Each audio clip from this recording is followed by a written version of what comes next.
Hola a todos, hoy os quiero hablar de un libro que me ha gustado mucho y que creo que os puede interesar, y es El economista callejero de Axel Kaiser. Axel es un abogado chileno, bueno, también es conferencista, divulgador, profesor, y habla sobre todo desde una perspectiva de una filosofía liberal. Este escritor además forma parte de la Fundación para el Progreso, que es una fundación que está en Chile, pero tienen un canal de YouTube, así que si os interesa el tema liberal o por lo menos escuchar el punto de vista que tienen tanto a nivel económico como político, os animo a que veáis sus vídeos porque la verdad es que son muy interesantes. Pero hoy hemos venido a hablar de este libro. ¿Y por qué os lo quiero recomendar? Bueno, para empezar, es súper finito. La verdad es que tengo varios libros de Axel y me encanta porque es capaz de, en menos de 150 páginas, hablar de ideas muy importantes y sobre todo hacerte pensar. Tal vez estés de acuerdo o no con él, pero lo que está claro es que vas a empezar a hacerte preguntas y algunas de ellas, pues bueno, tal vez la respuesta sea bastante diferente a la que tenías anteriormente. Además, a nivel práctico, aparte de ser finito, son muy cómodos las ediciones y la letra es bastante grande. No sé si se puede apreciar, pero bueno, tanto para irte a la playa como para leértelo antes de dormir. No tienes ese riesgo de cuando te estás leyendo un libro súper grande que se te caiga en la cabeza y o te rompan las gafas o la nariz.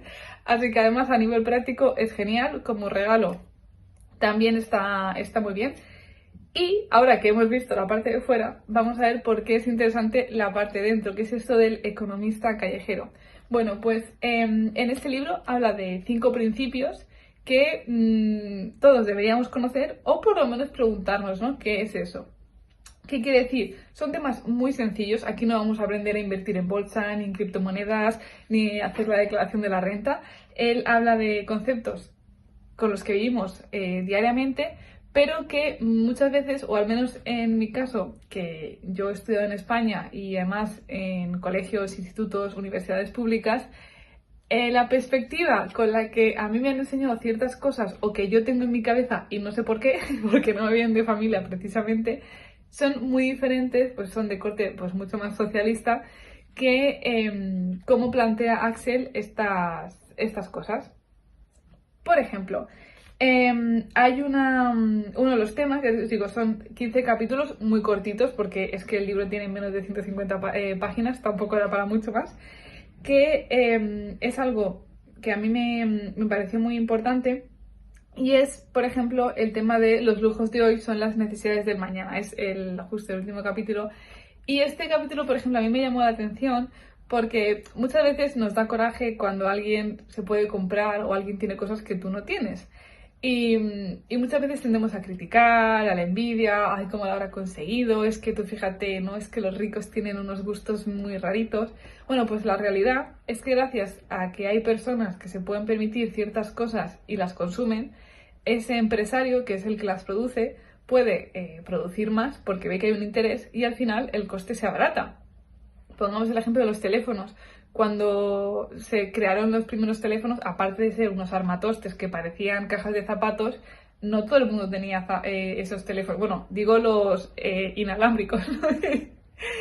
Solo la gente pues más adinerada podía tenerlos, pero gracias a que esa gente, esos ricos, empezaban a consumir esos productos, hoy en día podemos, pues yo creo que prácticamente todas las personas que estamos en países más o menos desarrollados, podemos tener acceso a un teléfono. Y lo mismo pasó con los coches, ¿no?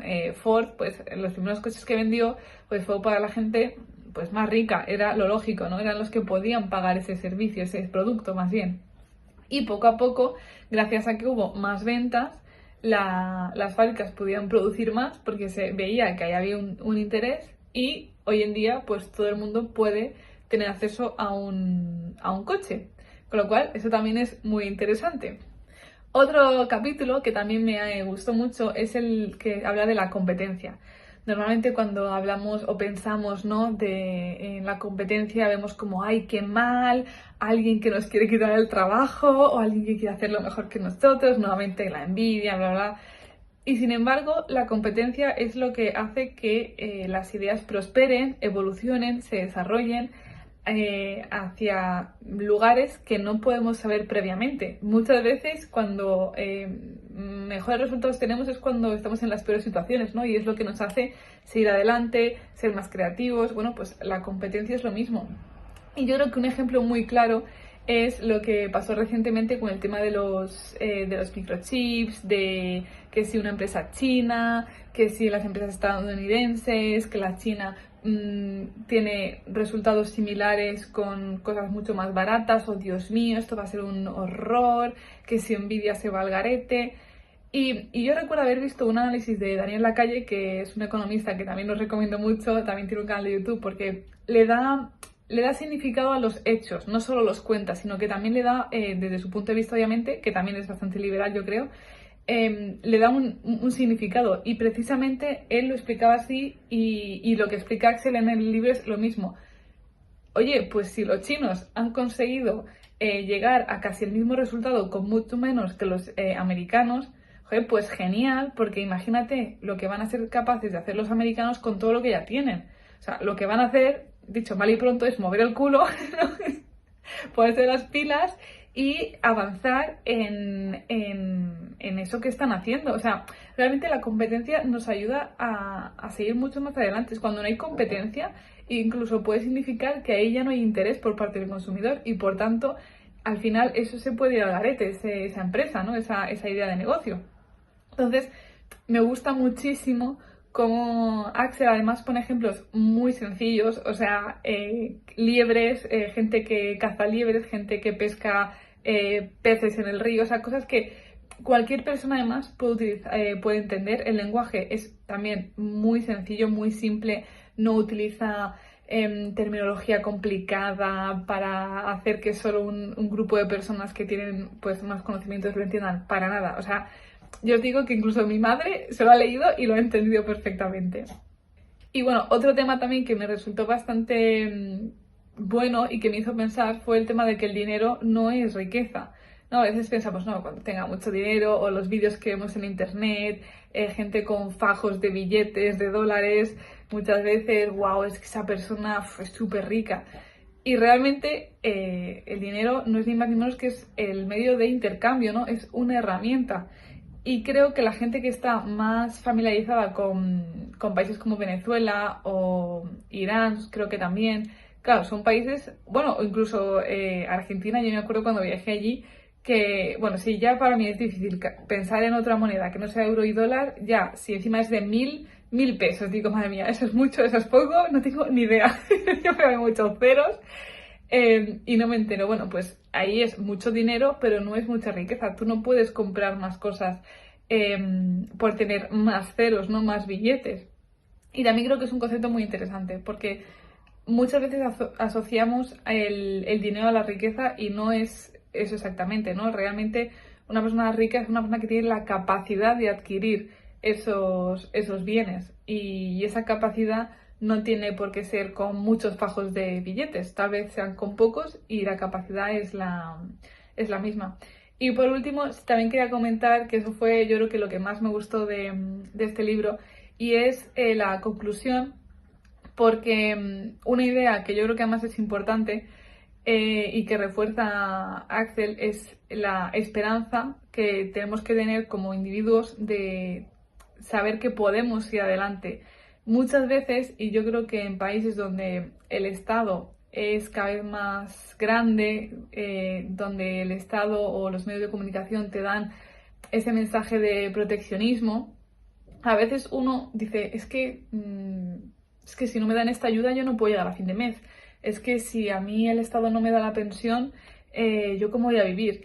Y ese último párrafo donde él invita a, oye, que no, que la gente ha salido adelante, y tú puedes salir adelante. O sea, no necesitas a nadie más que a ti para poder hacerlo. Y bueno, yo creo que un ejemplo muy claro fue, sobre todo para la gente que vivimos en España, lo vimos hace poco tiempo, el desastre que hubo en Valencia, en una zona de España con el tema de la Dana, pues bueno, una lluvia, mala gestión, anterior y posterior al desastre.